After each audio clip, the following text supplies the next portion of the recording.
Seringkali kita merasa kalau ketenangan itu ada harganya dan harganya mahal sekali. Kita dipaksa percaya kalau bahagia itu baru bisa dicapai setelah angka di rekening. Kita punya banyak nol di belakangnya. Tapi, jujur saja, berapa banyak orang kaya yang tidurnya tetap tidak nyenyak? Hari ini, saya ingin kita duduk bareng dan membongkar sebuah rahasia kecil yang sering dilupakan. Cara untuk tetap waras, tenang, dan benar-benar bahagia, meskipun dompet lagi nggak setebal itu. Yuk, kita obrolin pelan-pelan.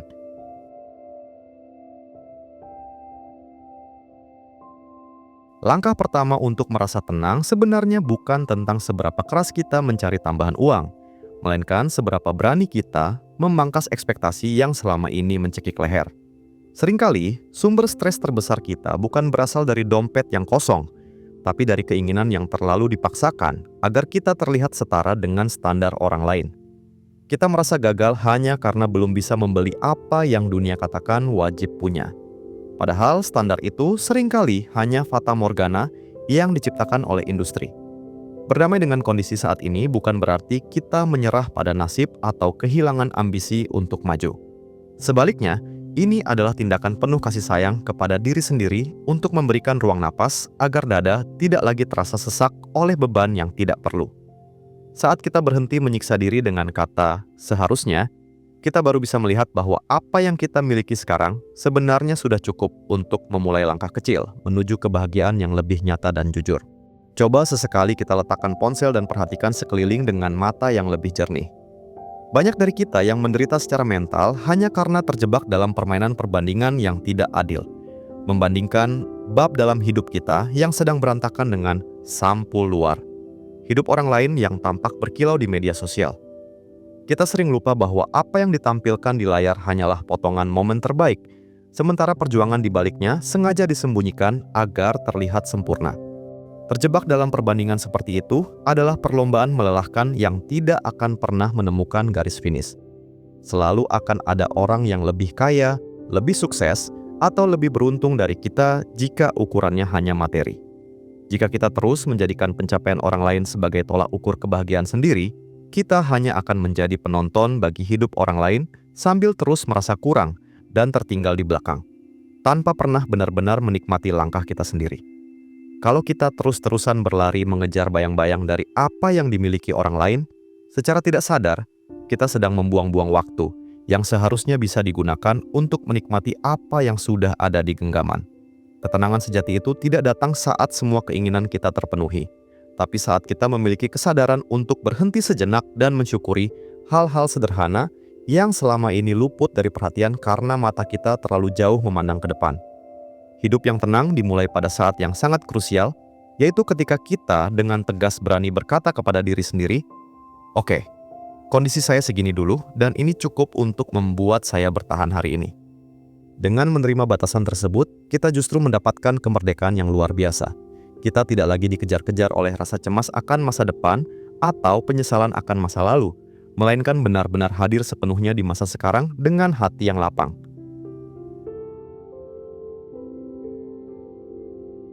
Banyak dari kita yang merasa dompetnya selalu sakit dan kering, bukan karena penghasilan yang tidak cukup, melainkan karena pengeluaran yang dipaksa untuk membiayai gaya hidup yang sebenarnya tidak kita nikmati.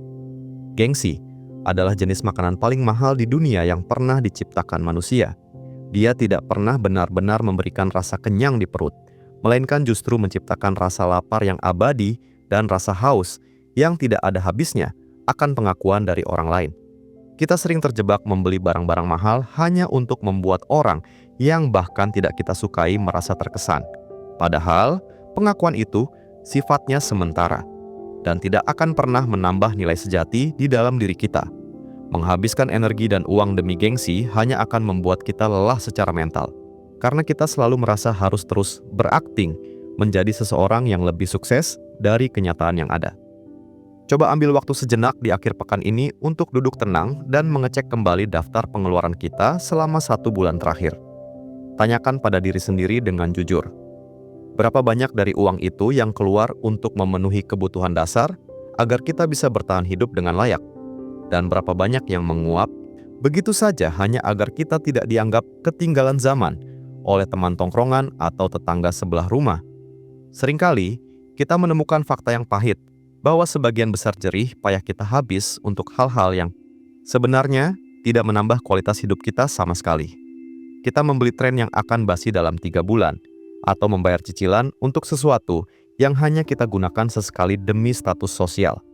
Memahami perbedaan antara butuh dan ingin karena gengsi adalah langkah besar menuju kemerdekaan finansial dan ketenangan batin yang sesungguhnya. Begitu kita memiliki keberanian untuk melepaskan beban berat bernama gengsi, tiba-tiba dunia terasa jauh lebih ringan untuk dijalani. Kita tidak lagi perlu merasa cemas atau rendah diri hanya karena tidak memakai sepatu merek terbaru atau tidak nongkrong di kafe yang sedang viral di media sosial. Kita mulai menyadari bahwa nilai diri kita yang sebenarnya tidak ditentukan oleh label harga yang menempel di baju, tapi oleh karakter dan kedamaian yang kita bawa di dalam hati. Kebebasan sejati adalah ketika kita bisa berjalan dengan kepala tegak tanpa perlu membuktikan apapun kepada siapapun. Dengan berhenti mengejar standar orang lain, kita punya lebih banyak ruang untuk fokus pada hal-hal yang benar-benar memberikan kebahagiaan jangka panjang. Hidup tanpa beban gengsi membuat kita bisa tidur lebih nyenyak, karena kita tidak lagi berutang pada masa depan hanya untuk membeli pujian kosong di masa sekarang.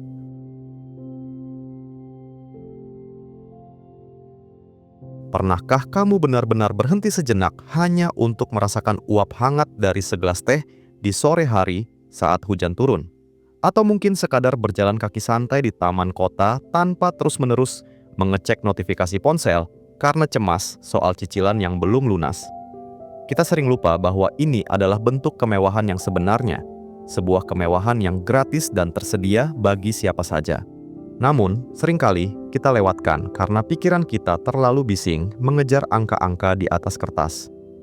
Kita telah terbiasa mengasosiasikan kata mewah dengan label harga yang selangit, padahal kemewahan sejati adalah kemampuan untuk memiliki waktu bagi diri sendiri.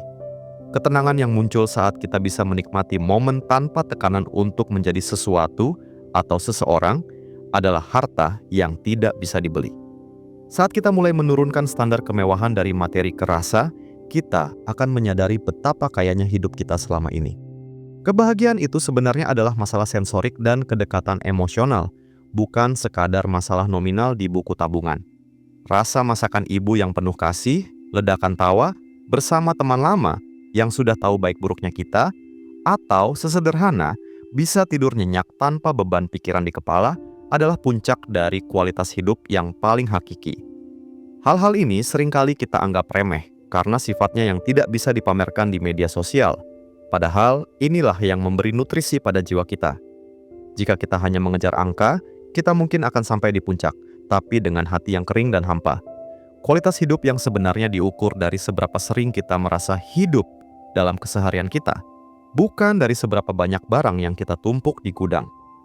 Menghargai detail-detail kecil yang menghangatkan hati adalah cara paling cerdas untuk tetap bahagia, meskipun kondisi keuangan sedang tidak berada di puncaknya. Kita tidak selalu membutuhkan hotel bintang 5 atau liburan ke luar negeri hanya untuk merasakan apa itu kedamaian.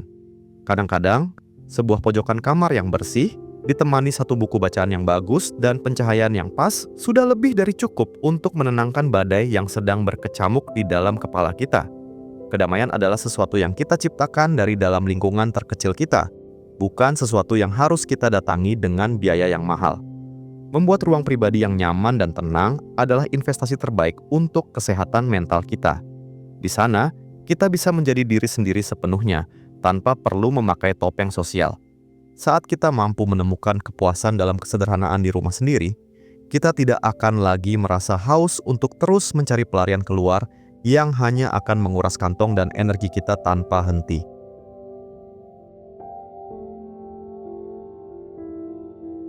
Memiliki uang dalam jumlah yang terbatas sebenarnya bukan alasan untuk membiarkannya mengalir begitu saja tanpa arah. Justru karena jumlahnya yang tidak seberapa, kita perlu memperlakukan setiap rupiah dengan rasa hormat yang lebih besar. Mengatur uang itu bukan berarti kita menjadi orang yang pelit atau perhitungan sampai menyiksa diri, melainkan tentang bagaimana kita memberikan prioritas pada ketenangan jangka panjang di atas kesenangan sesaat yang seringkali menipu. Kesadaran penuh dalam mengelola keuangan adalah bentuk kendali atas hidup kita sendiri. Saat kita tahu persis berapa yang masuk dan berapa yang harus keluar, kita sebenarnya sedang membangun benteng perlindungan untuk mental kita. Kita tidak lagi menjadi budak dari keinginan yang impulsif, tapi menjadi tuan atas keputusan kita sendiri. Sehingga, setiap sen yang kita punya benar-benar bekerja untuk mendukung kebahagiaan kita, bukan malah menjadi beban. Ada perasaan yang sangat berbeda dan jauh lebih memuaskan ketika kita mengeluarkan uang dengan penuh kesadaran. Kita jadi lebih menghargai setiap tetes keringat dan waktu yang telah kita korbankan untuk mendapatkan uang tersebut, sehingga kita tidak akan membuangnya begitu saja untuk barang-barang yang tidak bermakna. Kita menjadi lebih kuat dalam menghadapi godaan diskon-diskon palsu atau tren belanja yang sebenarnya hanya dirancang untuk menguras energi dan fokus kita. Menghargai hasil kerja keras sendiri berarti memilih untuk tidak mengkhianati diri sendiri demi kepuasan yang hanya bertahan beberapa menit. Saat kita mulai selektif, kita akan menyadari bahwa memiliki sedikit barang yang benar-benar berkualitas dan bermanfaat jauh lebih menenangkan daripada memiliki banyak barang murah yang hanya memenuhi sudut rumah dan pikiran. Inilah esensi dari hidup yang cukup dan terkendali. Ketenangan batin itu seringkali datang dari kepastian, bukan dari besarnya nominal. Ada rasa aman yang luar biasa saat kita tahu persis kemana uang kita pergi, meskipun jumlahnya tidak banyak. Rasa aman ini jauh lebih berharga daripada gaya hidup mewah, tapi penuh dengan ketidakpastian. Kita tidak akan lagi merasa kaget atau panik saat melihat saldo ATM tiba-tiba menipis di tengah bulan, tanpa kita tahu apa penyebab pastinya. Mengetahui kemana arah setiap rupiah membuat kita bisa bernapas lebih lega, karena kita telah menghilangkan faktor kejutan yang buruk dalam hidup kita.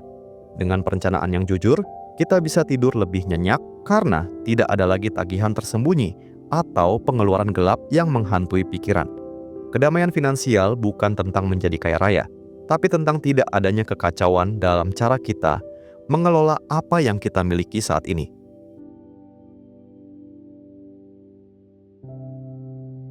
Lingkungan di sekitar kita memiliki pengaruh yang luar biasa besar terhadap cara kita memandang diri sendiri dan dunia. Jika kita terus-menerus berada di dalam lingkaran orang-orang yang hobi utamanya hanyalah memamerkan harta atau membandingkan kemewahan, maka wajar saja jika kita sering merasa kecil, kurang, dan tidak berdaya. Energi yang mereka bawa secara tidak sadar akan menular dan memaksa kita untuk ikut dalam perlombaan materi yang sebenarnya tidak ada ujungnya. Carilah lingkaran pergaulan yang saat berkumpul, topik pembicaraannya adalah tentang ide-ide menarik, hobi yang membangun, atau pengalaman hidup yang mendalam, bukan sekadar membahas cicilan mobil baru atau merek tas mewah. Lingkungan yang sehat akan membuat kita merasa kaya secara mental karena kita merasa dihargai atas apa yang ada di dalam kepala dan hati kita, bukan karena apa yang kita kendarai atau apa yang kita kenakan saat bertemu mereka. Seorang teman yang tulus tidak akan pernah peduli apakah kamu datang menemui mereka dengan motor lama yang berisik atau dengan mobil mewah keluaran terbaru. Mereka adalah orang-orang yang mampu melihat melampaui atribut fisik dan status sosial yang menempel pada dirimu. Menemukan dan menjaga hubungan dengan mereka yang menerima kita apa adanya adalah salah satu bentuk investasi terbaik dalam hidup yang tidak akan pernah bisa dibeli dengan uang sebanyak apapun. Hubungan yang dibangun di atas dasar kejujuran dan penerimaan memberikan rasa aman yang tidak tergantikan oleh materi. Di saat kita sedang jatuh atau merasa kekurangan, mereka adalah orang-orang yang akan memberikan dukungan moral tanpa menghakimi kondisi finansial kita. Memiliki satu atau dua sahabat sejati jauh lebih menenangkan daripada memiliki ratusan kenalan yang hanya ada saat kita sedang terlihat sukses dan bersinar. Berada di lingkungan yang suportif memungkinkan kita untuk menanggalkan semua topeng dan kepalsuan yang biasanya kita pakai di hadapan dunia. Kita tidak perlu lagi merasa harus berakting menjadi orang lain yang lebih hebat atau lebih kaya hanya agar diterima dalam sebuah kelompok. Keberanian untuk menjadi diri sendiri sepenuhnya adalah kunci utama untuk menjalani hidup tanpa beban pikiran yang melelahkan. Saat kita berhenti berpura-pura, energi kita yang tadinya habis untuk menjaga citra bisa dialihkan untuk hal-hal yang benar-benar bermanfaat bagi pertumbuhan diri. Ketenangan sejati muncul ketika tidak ada lagi jurang pemisah antara siapa kita sebenarnya dan siapa yang kita tunjukkan kepada orang lain. Inilah kemerdekaan batin yang hanya bisa didapatkan jika kita cukup selektif dalam memilih siapa saja yang boleh masuk ke dalam lingkaran terdekat kita.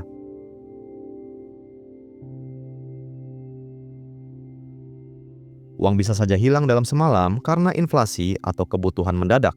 Dan barang-barang mewah yang kita banggakan hari ini pasti akan rusak atau terlihat kuno seiring berjalannya waktu.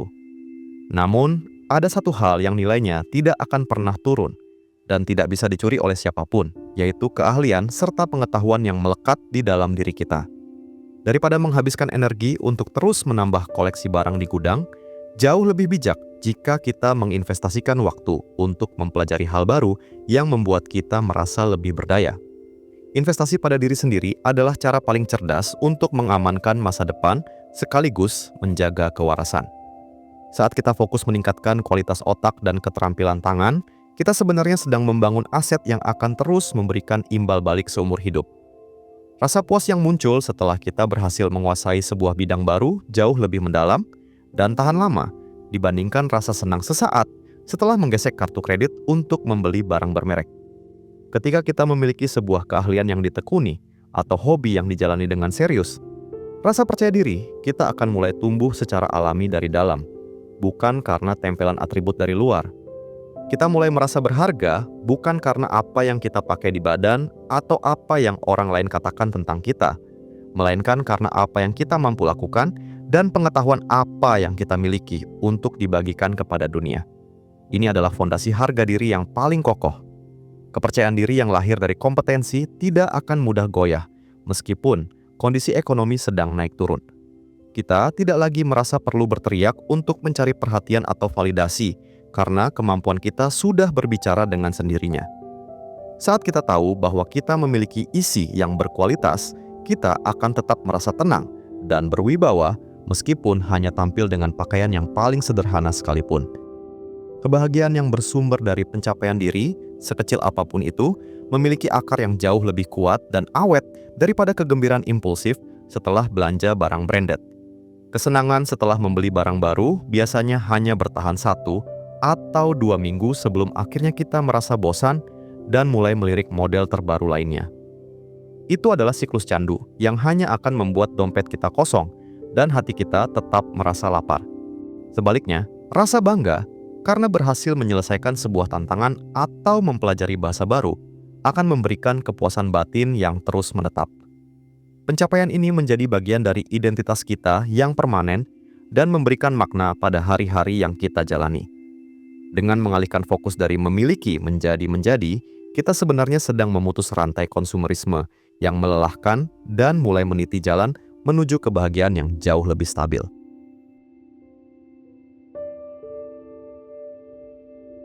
Bersyukur seringkali dianggap hanya sebagai kata-kata penghibur di bibir saat kita sedang mendapatkan keuntungan besar atau keberuntungan yang luar biasa.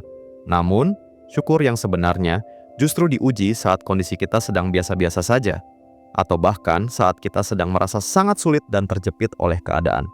Syukur adalah kemampuan mata dan hati untuk tetap bisa menemukan titik-titik cahaya kecil di tengah kegelapan yang mungkin sedang menyelimuti hidup kita. Ini bukan tentang memaksakan diri untuk terlihat bahagia di atas penderitaan, melainkan tentang kesadaran untuk tidak membiarkan satu hal buruk merusak seluruh hari kita. Saat kita mampu melihat sisi baik dalam hal-hal kecil yang tidak berbayar, kita sebenarnya sedang melatih mental kita untuk menjadi lebih tangguh. Syukur yang konkret adalah tindakan aktif untuk mengakui bahwa di balik segala kekurangan yang ada, masih banyak hal yang berjalan dengan baik dan patut untuk dihargai. Coba deh, mulai malam ini sebelum kamu menutup mata untuk tidur, luangkan waktu sejenak untuk menyebutkan 3 hal kecil yang sempat bikin kamu tersenyum hari ini. Hal itu tidak perlu sesuatu yang besar seperti menang undian. Bisa jadi sesederhana melihat tingkah kucing yang lucu di jalan, rasa bumbu makan siang yang pas di lidah, atau pesan singkat dari teman lama yang menanyakan kabar. Hal-hal sepele inilah yang sebenarnya menjaga kewarasan dan ritme hidup kita agar tetap stabil. Meluangkan waktu untuk mengingat momen-momen kecil ini membantu kita menyadari bahwa hidup kita tidaklah seburuk yang sering kita bayangkan saat sedang lelah. Kita mulai belajar untuk tidak lagi menunggu momen besar untuk merasa bahagia, karena kebahagiaan itu ternyata tersebar di sepanjang hari kita dalam bentuk yang sangat sederhana. Dengan begini, kita tidak akan lagi merasa kekurangan, karena fokus kita telah berpindah dari apa yang tidak ada menjadi apa yang masih ada. Rasa syukur itu cara kerjanya mirip sekali dengan otot di tubuh kita. Semakin sering dilatih dan digunakan, dia akan tumbuh menjadi semakin kuat dan responsif. Dan saat otot syukur, kita sudah terlatih dengan baik. Dunia luar yang sangat berisik dengan segala tuntutan dan pamer kemewahannya tidak akan gampang menggoyahkan kedamaian yang sudah kita bangun di dalam hati. Kita menjadi pribadi yang lebih sulit untuk dibuat merasa tidak puas oleh keadaan sekitar. Kekuatan syukur inilah yang akan menjadi tamang saat kita melihat orang lain seolah-olah memiliki segalanya. Kita tetap bisa ikut senang untuk mereka tanpa harus merasa bahwa diri kita sendiri sedang kekurangan. Pada akhirnya, orang yang paling bahagia bukanlah orang yang memiliki segalanya, melainkan orang yang paling bisa mensyukuri apa yang dia miliki saat ini, sekecil apapun itu. Inilah kunci utama dari hidup yang tenang tanpa harus bergantung pada jumlah uang. Hidup tenang dan bahagia itu bukanlah tentang seberapa banyak harta yang berhasil kita kumpulkan, melainkan tentang seberapa sedikit yang kita butuhkan untuk merasa cukup. Uang memang penting sebagai alat untuk bertahan hidup, tapi dia bukanlah penentu utama yang memegang kendali atas kebahagiaan jiwa kita. Kebahagiaan adalah sebuah keputusan sadar yang kita ambil setiap pagi saat membuka mata. Apakah kita akan memilih untuk terus mengeluh tentang apa yang belum ada, atau mulai merayakan hal-hal kecil yang masih kita miliki? Semua rahasia ketenangan ini sebenarnya ada di tangan kamu sendiri, bukan di tangan atasan, teman, atau lingkunganmu. Saat kamu berani melepaskan beban gengsi, mengatur apa yang ada dengan syukur, dan fokus pada pertumbuhan diri, dunia tidak akan lagi punya kuasa untuk membuatmu merasa kurang.